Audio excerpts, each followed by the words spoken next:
আসসালামু আলাইকুম। বিশ্ব কাঁপানো খবর জানাচ্ছি আমি মেহজাবিন ইসলাম। আপনি দেখছেন বিশ্বপ্রবাহ। কাশ্মীরে 10 ভারতীয় সৈন্য নিহত। আবারও কি ভারত পাকিস্তান যুদ্ধ শুরু হয়ে গেল?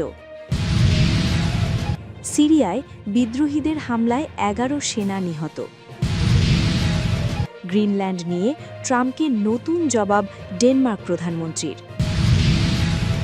পাকিস্তানের শপিং মলে অগ্নিকাণ্ডে নিহত বেড়ে 60। ইউক্রেন যুদ্ধ বন্ধে মস্কোতে যাচ্ছেন উইটকফ। গ্রিনল্যান্ডের সার্বভৌমত্ব নিয়ে ট্রাম্পের সাথে আলোচনা হয়নি, দাবি ন্যাটো মহাসচিবের। এতক্ষণ শুনলেন সংবাদের শিরোনাম। এবার চলুন দেখে নিই প্রতিটি সংবাদের বিস্তারিত। কাশ্মীরে 10 ভারতীয় সৈন্য নিহত।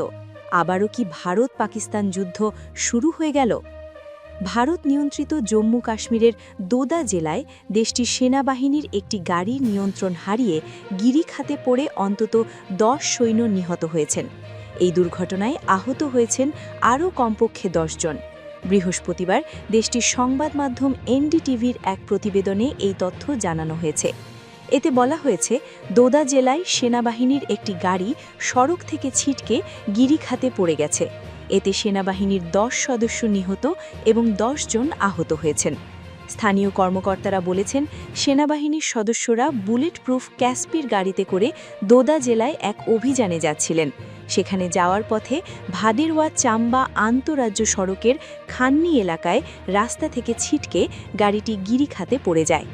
সামাজিক যোগাযোগ মাধ্যম এক্সে দেওয়া এক পোস্টে জম্মু কাশ্মীরের লেফটেন্যান্ট গভর্নর মনোজ সিনহা বলেছেন, দোদায় এক মর্মান্তিক সড়ক দুর্ঘটনায় ভারতীয় সেনাবাহিনীর 10 জওয়ানের প্রাণহানির ঘটনায় আমি গভীরভাবে শোকাহত। আমাদের সাহসী সেনাদের অসামান্য সেবা এবং সর্বোচ্চ আত্মত্যাগ আমরা সবসময় স্মরণে রাখব। শোক সন্তপ্ত পরিবারের প্রতি আমার গভীর সমবেদনা।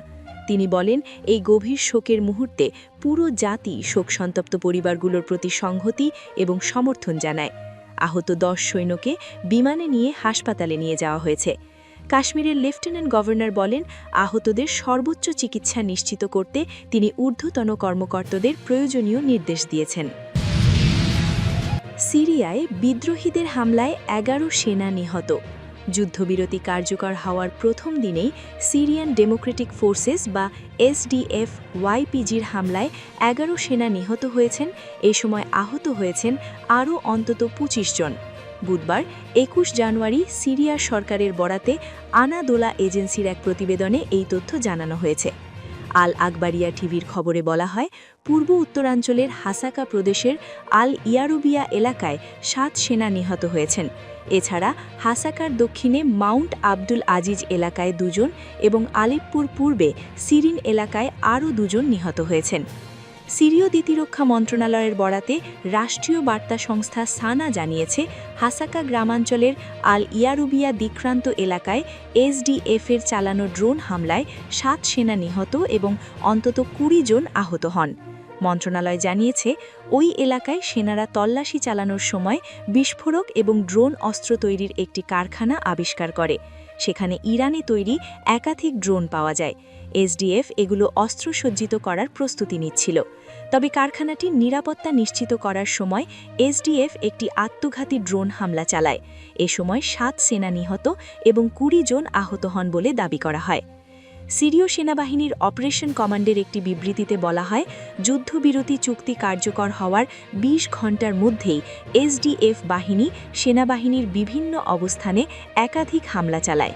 এসব হামলার মধ্যে ছিল আলিপ্পুর পূর্বে সিরিন শহর কাছে ড্রোন হামলা, আল সানা গ্রাম এবং আশেপাশের পাহাড় থেকে ভারী অস্ত্রের গুলিবর্ষণ, হাসাকার আল আলিয়ার শস্য গোদাম এবং আলিপ্পুর পূর্ব এলাকার আর্টিলারি হামলা।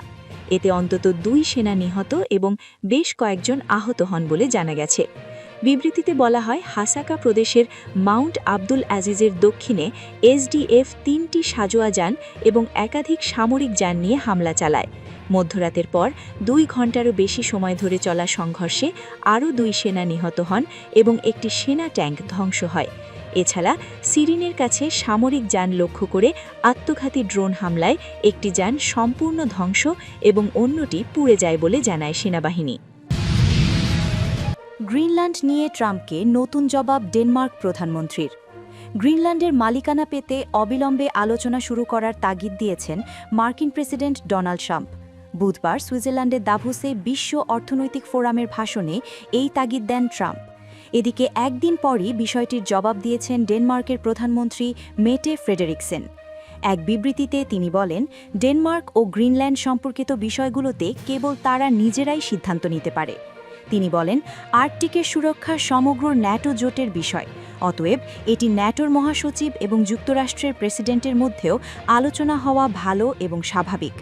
ডেনমার্ক দীর্ঘদিন ধরে ন্যাটোর জন্য আর্কটিকের সাথে তার সম্পৃক্ততা বৃদ্ধির জন্য কাজ করে আসছে। গ্রিনল্যান্ডের সরকার ও ন্যাটোর সঙ্গে নিয়মিত আলোচনা করছেন বলেও জানান তিনি। তার ভাষায়, ডেনমার্ক রাজ্যের অবস্থান সম্পর্কে ন্যাটো সম্পূর্ণরূপে অবগত। আমরা রাজনৈতিক সব কিছু নিয়ে আলোচনা করতে পারি, সুরক্ষা, বিনিয়োগ, অর্থনীতি, কিন্তু আমরা আমাদের সার্বভৌমত্ব নিয়ে আলোচনা করতে পারি না।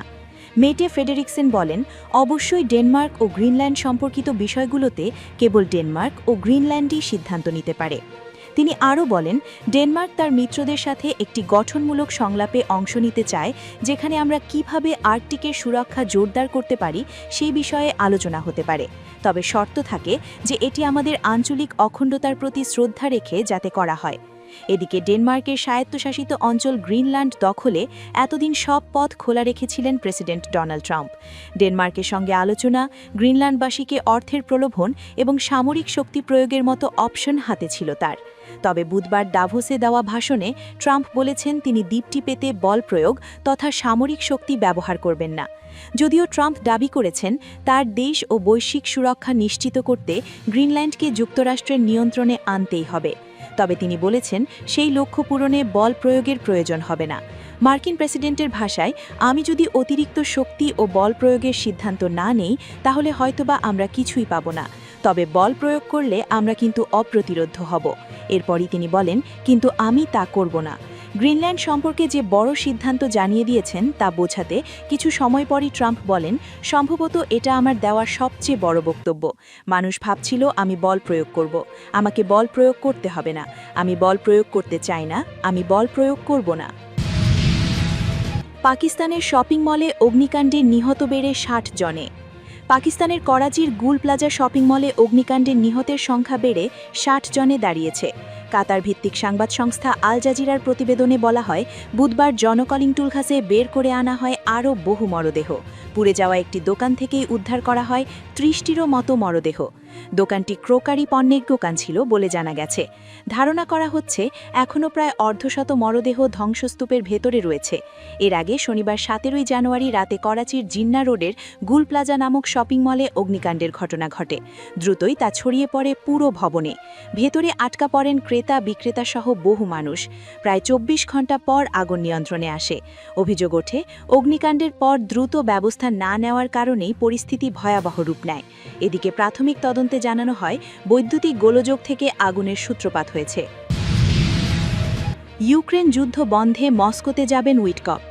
ইউক্রেন যুদ্ধের অবসানে আলোচনা এগিয়ে নিতে মস্কোতে যাবেন বলে জানিয়েছেন মার্কিন রাষ্ট্রদূত স্টিভ উইটকপ। বৃহস্পতিবার দাভোসে ওয়ার্ল্ড ইকোনমিক ফোরামে বক্তব্য দেওয়ার সময় তিনি কথা বলেন। তিনি বলেছেন, আলোচনা এগিয়ে নিতে অগ্রগতি অনেক দূর এসেছে।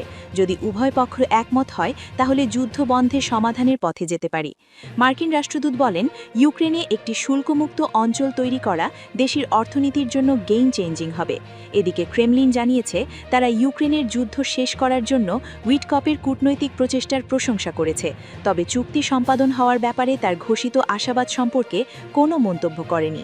মার্কিন প্রেসিডেন্ট ডোনাল্ড ট্রাম্পের জামাতা উইটকপ এবং জ্যারেড কুশনার মস্কোতে রাশিয়ার প্রেসিডেন্ট ভ্লাদিমির পুতিনের সাথে সাক্ষাৎ করার কথা রয়েছে। ক্রেমলিন জানিয়েছে আলোচনার বিষয়ে তারা পরে একটি ব্রিফিং দেবে। গ্রিনল্যান্ডের সার্বভৌমত্ব নিয়ে ট্রাম্পের সাথে আলোচনা হয়নি, ন্যাটো মহাসচিব। ন্যাটো মহাসচিব মার্ক রুটে জানিয়েছেন, ট্রাম্পের সাথে বৈঠকে গ্রিনল্যান্ডের সার্বভৌমত্ব নিয়ে কোনো আলোচনা হয়নি। আলোচনার মূল বিষয় ছিল আর্কটিক অঞ্চলের নিরাপত্তা ও সেখানে চীন রাশিয়ার তৎপরতা। ন্যাটো মহাসচিব মার্ক রুটে বলেছেন, যুক্তরাষ্ট্রের প্রেসিডেন্ট ডোনাল্ড ট্রাম্পের সাথে বৈঠকে গ্রিনল্যান্ডের ওপর ডেনমার্কের সার্বভৌমত্বের প্রশ্নটি আলোচনায় আসেনি। ডাভোস থেকে এএফপি জানায়, ফক্স নিউজের special report with Bret Baier অনুষ্ঠানে দেয়া এক টেলিভিশন সাক্ষাৎকারে রুটে ট্রাম্প ঘোষিত কথিত ফ্রেমওয়ার্ক চুক্তি সম্পর্কে খুব কম তথ্য দেন। তিনি বলেন, আমরা এই বিষয়গুলো নিয়ে কাজ শুরু করার জন্য একটা ভালো সমঝোতায় পৌঁছেছি।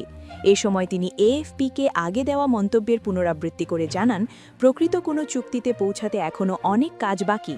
রুটে বলেন, এর অর্থ হল ন্যাটো এবং ন্যাটোর সম্মিলিত সক্ষমতা ব্যবহার করে কিভাবে পুরো আর্কটিক অঞ্চলকে নিরাপদ রাখা যায় সে বিষয়ে আমরা একমত হয়েছি।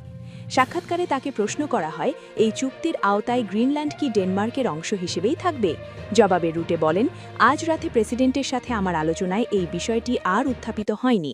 তিনি আরও বলেন, প্রেসিডেন্টের মূল মনোযোগ ছিল দ্রুত পরিবর্তনশীল পরিস্থিতি এবং চীন ও রাশিয়ার তৎপরতা বৃদ্ধির প্রেক্ষাপটে বিশাল আর্কটিক অঞ্চলকে কিভাবে সুরক্ষিত রাখা যায়। আমাদের আলোচনার কেন্দ্রবিন্দু ছিল এটি।